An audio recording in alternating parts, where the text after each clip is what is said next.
Capítulo 55. Escravidão e guerra. Deus está punindo esta nação pelo hediondo crime da escravidão. Ele tem o destino da nação em suas mãos. Punirá o sul pelo pecado da escravidão e o norte por tolerar tão longamente sua influência arrogante e extensa.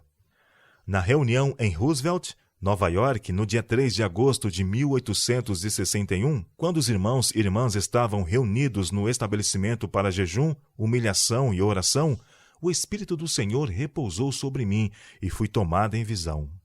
Mostrou-se-me o pecado da escravidão, que tem sido de há muito uma maldição ao país. A lei relativa à fuga de escravos destina-se a aniquilar cada nobre e generoso traço de compaixão que surja no coração das pessoas em favor do escravo oprimido e sofredor. Isto está em direta oposição aos ensinos de Cristo. A punição divina está agora sobre o norte, porque ele tem tolerado o avanço do poder escravista.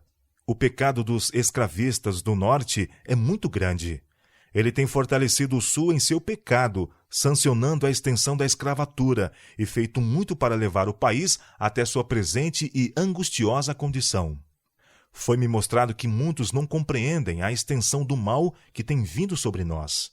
Eles se têm gabado de que os problemas nacionais logo serão resolvidos e a confusão e a guerra findarão.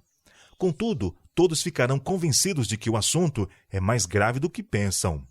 Muitos esperavam que o norte aplicasse um golpe e desse fim ao conflito.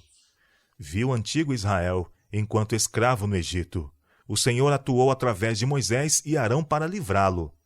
Os milagres foram realizados diante de Faraó para convencê-lo de que aqueles homens tinham sido especialmente enviados por Deus para fazê-lo deixar sair Israel.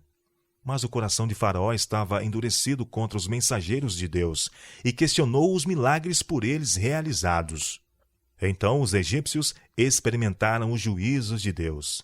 Eles foram visitados com pragas e, enquanto sofriam sob seus efeitos, Faraó concordava em deixar Israel ir. Mas tão logo o sofrimento era aliviado, seu coração obstinava-se.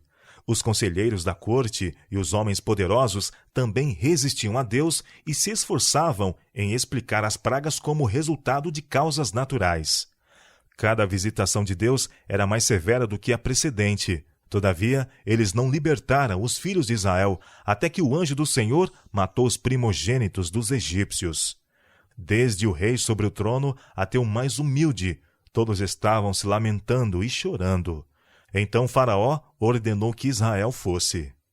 Mas após os egípcios terem sepultado seus mortos, ele se arrependeu de ter permitido a saída de Israel. Seus conselheiros e homens poderosos tentaram achar justificativa para seu luto. Não admitiam que a visitação ou julgamento provinha de Deus e, portanto, perseguiram os filhos de Israel.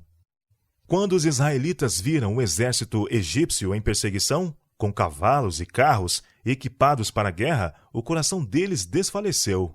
O Mar Vermelho adiante e o exército egípcio atrás. Não podiam divisar um meio de escape.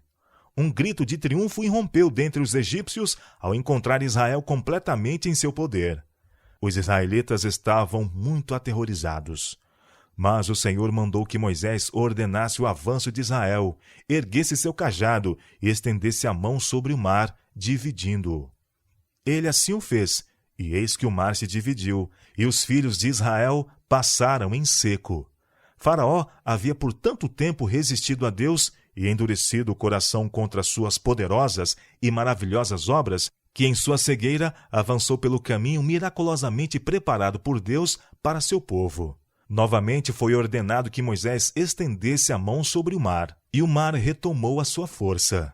E as águas cobriram o exército egípcio, afogando.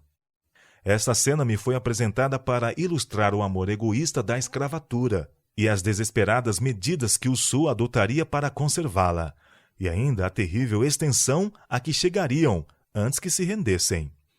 O sistema escravista tem degradado e humilhado os seres humanos ao nível dos animais, e a maioria dos senhores de escravos os considera como tais.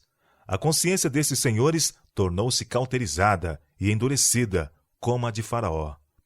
E se compelidos a libertar seus escravos, farão com que esses sintam tanto quanto possível seu poder opressor.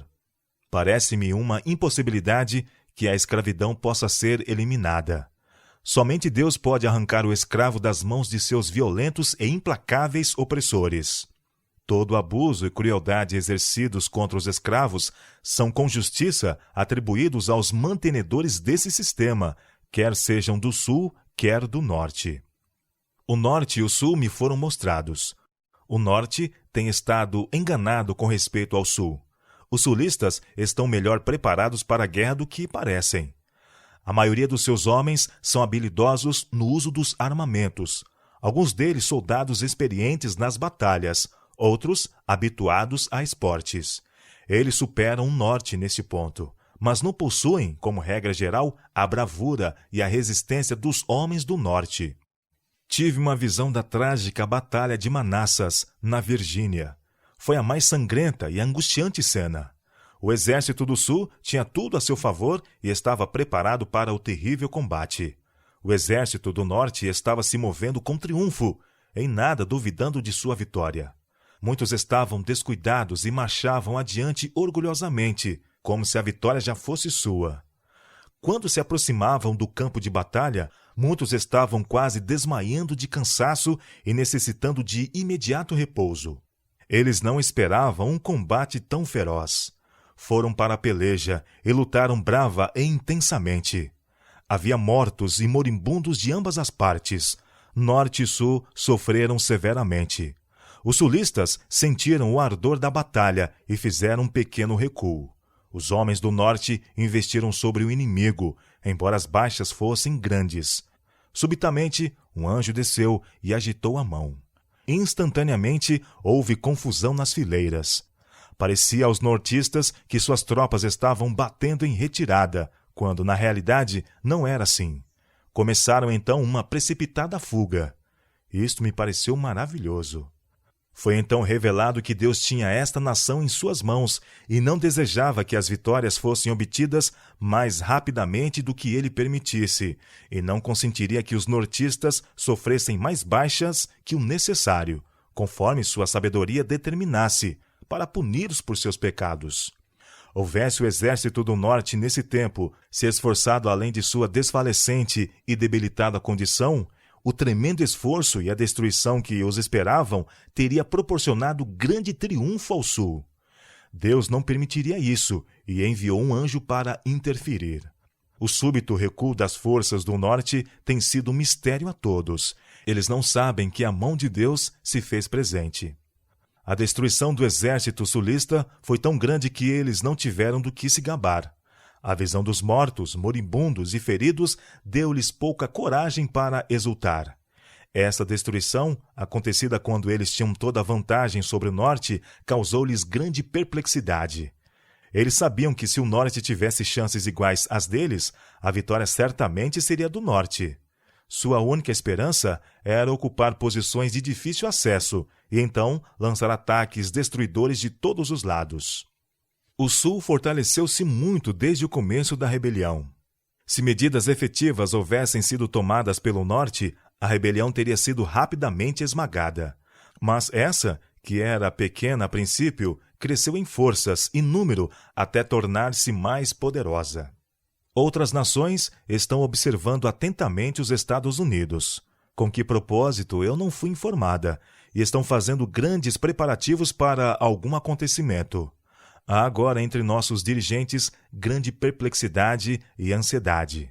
Escravocratas e traidores acham-se em seu meio e, enquanto se declaram favoráveis à União, exercem influência na tomada de decisões, algumas das quais em prol do Sul.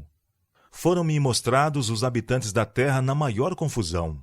Guerra, derramamento de sangue, privações, necessidades, fome e pestilência estavam por toda parte. À medida que estas coisas iam envolvendo o povo de Deus, eles começaram a unir-se e a pôr de lado suas pequenas dificuldades. A dignidade própria não mais os controlava. Profunda humildade tomou seu lugar. O sofrimento, a perplexidade e a privação fizeram com que a razão fosse de novo entronizada, e os homens violentos e irrazoáveis se tornassem sãos e agissem com discrição e sabedoria. Minha atenção foi então desviada da cena. Parecia haver um pequeno tempo de paz. Mais uma vez, os habitantes da terra me foram apresentados, e novamente tudo se achava na maior confusão. Lutas, guerras e derramamento de sangue, juntamente com fome e pestes, imperavam por toda parte. Outras nações se achavam empenhadas nessa luta e confusão. A guerra ocasionou a fome. A miséria e o derramamento de sangue deram lugar à pestilência. E então o coração dos homens desmaiou de terror, na expectação das coisas que sobrevirão ao mundo. Lucas capítulo 21, verso 26.